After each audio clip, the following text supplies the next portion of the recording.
Na vida de todos os buscadores espirituais, de todos os místicos e santos, é muito comum, né, que durante não somente um período de suas vidas, mas durante vários períodos de suas vidas, eles passem por momentos de retiro e de intenso trabalho interno, com o intuito, né, de purificarem a sua consciência, o seu ser, né, basicamente, das negatividades e impurezas, de enfrentarem, assimilarem a sua sombra, a sua natureza pecadora, o seu eu menor, o que você quiser chamar. O trabalho interno é indispensável e fundamental para que a gente possa, né, se aproximar dessa realidade divina e senti-la, né, na nossa própria experiência. Para que ela não fique somente, né, uma teoria, alguma coisa que a gente leu em algum livro. Duas frases de um místico cristão que era Meister, não sei se falei certo, Meister Eckhart, que diz basicamente o seguinte, né, a respeito do trabalho interno. O trabalho externo nunca pode ser pequeno se o trabalho interno é grandioso. E o trabalho externo nunca pode ser grandioso se o trabalho interno é pequeno. Sobre o processo de purificação da nossa natureza pecadora menor, ele diz o seguinte: o ser humano tem muitas peles em si mesmo, que lhe cobrem as profundezas do coração. O homem conhece tantas coisas, mas não conhece a si mesmo. Ora, 30 ou 40 peles ou couros, inteiramente semelhantes aos de um boi ou de um urso, igualmente grossos e duros, recobrem a alma. Penetre no seu próprio fundamento e aprenda ali a conhecer-se. Esse período de confrontação com a sua natureza pecadora, menor, sombria, o que você quiser chamar, que nem eu disse, é uma experiência comum a todas as pessoas que estão nessa jornada espiritual. Nós temos o caso da confrontação de Jesus, né, com Satanás, ou de Buda com o demônio satanista Mara, basicamente. São João da Cruz, um outro místico cristão, descreve essa experiência como a noite escura da alma, a noite sombria da alma. Ele diz que Deus conduz para a noite escura aqueles que Ele deseja purificar de todas essas imperfeições, para que Ele possa levá-los adiante. Presta atenção no que eu vou falar agora, porque isso que eu vou falar aqui é o segredo, basicamente, de como que ocorre essa transição, né? Da gente ir elevando os nossos níveis de consciência, né? Saindo daqueles níveis egóicos de consciência e nos aproximando mais da nossa essência. Para que a gente transcenda os nossos níveis de consciência, sempre envolvem dois fatores muito importantes. Sempre envolve algum tipo de liberação de dor acumulada do passado, sentimentos assim de sofrimento que você tem dentro de você, que você está segurando, seu corpo de dor, se você quiser chamar, né, que o Eckhart Tolle ele fala, junto com uma mini morte que ocorre com alguma parte sua, do seu ego, basicamente, inautêntica. No final das contas, nós temos que morrer para esse falso eu, para essa identidade limitada que nós construímos a respeito de nós mesmos e deixar, né, o eu real se revelar. Como o Rumi fala, né, o ego é um véu entre o homem e Deus. E que todos os caminhos espirituais autênticos, eles justamente lidam com a dissolução desse falso eu. Seja através da devoção, do serviço incondicional, ou de certas práticas espirituais, como meditação, oração, ritos, processos de purificação, enfim. Tudo forma no objetivo final, justamente render, né, soltar esse falso eu, se abrir mão desse falso eu. Você entregar a sua vida a Deus, deixar que Ele comande tudo, sabe? E basicamente nós podemos descrever, né? Isso é somente um esquema, mas é uma forma de você enxergar como que ocorre esse processo espiritual. Geralmente nós temos primeiro, né, um despertar. Ocorre geralmente em um momento de dificuldade na sua vida, algum trauma que você possa ter sofrido, você ter passado por um grande período de sofrimento, sabe? De desconforto interno, sentindo que sua vida é falsa, sem propósito, sentido. E que basicamente o sofrimento, o próprio sofrimento, olha que coisa doida.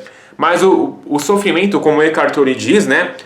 Todo sofrimento tem dois propósitos divinos: a evolução da consciência e a destruição do ego. Ou seja, o próprio sofrimento, quando você vive por muito tempo em um estado confinado de ser, desalinhado com a sua essência, isso pode ser um catalisador, um impulsionador para que você possa ter um despertar espiritual, sabe? Que você, eu cansei de viver nesse senso limitado de identidade, depois que você vive tanto tempo nele, você vai querer buscar alguma forma de sair disso. Ou dentro de você vai surgir uma revelação, sabe? Que existe algo maior, sabe, do que tudo isso. Então, geralmente acontece dessa forma, sabe? Esse momento de despertar, que é o primeiro passo. E que essa sequência, na verdade, não é um primeiro passo, né? Porque não é uma sequência lógica que ocorre assim, sabe? Tipo, acontece isso, depois isso, uma coisa linear. É uma coisa muito confusa, mas que geralmente nós passamos por todos esses estágios que eu vou falar aqui nesse vídeo. Depois, geralmente, nós passamos por um momento de purgação, que é a purgação de hábitos, dinâmicas do seu ego, maior entendimento das estruturas e tendências do seu ego, cura das suas feridas e começo do processo de alinhar sua vida com esses novos entendimentos, estando aberto para receber mais graça, revelação divina. É um momento assim que você foca nesse trabalho interno, conhecer melhor sobre o seu ego, como ele opera, quais são aquelas dinâmicas de reatividade, os padrõezinhos de pensamento, as tendências que mais marcam, sim, sabe, o seu modo de ser, que estão mais cristalizadas, enraizados, os seus traumas mais raízes, né? Depois nós temos um período de iluminação, que é um momento assim de educação espiritual e maior entendimento sobre o processo, um tipo de mentoria com algum mestre, professor espiritual, você começar a seguir alguém, né, por exemplo. Período de intensificação das suas práticas. Depois vem a noite escura da alma, né, que lembra que eu falei que não é necessariamente nessa ordem, pode tipo uma acontecer antes da outra, que é basicamente uma última purificação que nós passamos. A morte do seu ego, enfrentamento das feridas centrais que você carrega dentro de si. É um último confrontamento, um último período assim de tentação, sabe? A gente pode dizer, de você purificar tudo aquilo que está faltando, tudo aquilo que está meio mal resolvido dentro de você. E depois, né, nós temos esse momento assim de união divina, que os místicos cristãos chamam de teoses, né? Teoses, que é a união com o divino. Você é um puro canal do amor divino, manifestação da verdade. Eu e o Pai somos um. O misticismo cristão ele tem alguns dos ensinamentos muito parecidos com o budismo e o taoísmo. Na visão deles também, como retornar a Deus, né? Justamente através do desapego. Não se trata do desapego com coisas externas, mas sim do desapego interno. Uma liberação da consciência, da alma, né? Sinônimos, o mesmo significado, consciência e alma, das limitações e do aprisionamento das formas físicas e mentais, incluindo do ego e seu mundo. Trata-se de nós morrermos para nós mesmos até que não reste nada, nos esvaziar das coisas criadas e retornar ao vazio silencioso da alma, e nesse vazio que Deus se apresenta. Quando chegamos a um estado de total desapego e vazio da alma, que Deus nos preenche. Algumas frases do mestre Eckhart, né, de novo. Você deve saber que estar vazio de todas as coisas criadas é estar cheio de Deus. E estar cheio das coisas criadas é estar vazio de Deus. Que alívio estar vazio, então Deus poderá viver sua vida. Alguns termos muito interessantes também que os místicos cristãos nos trazem é o conceito de apotátic. Eu não sei se eu pronunciei certo exatamente, né?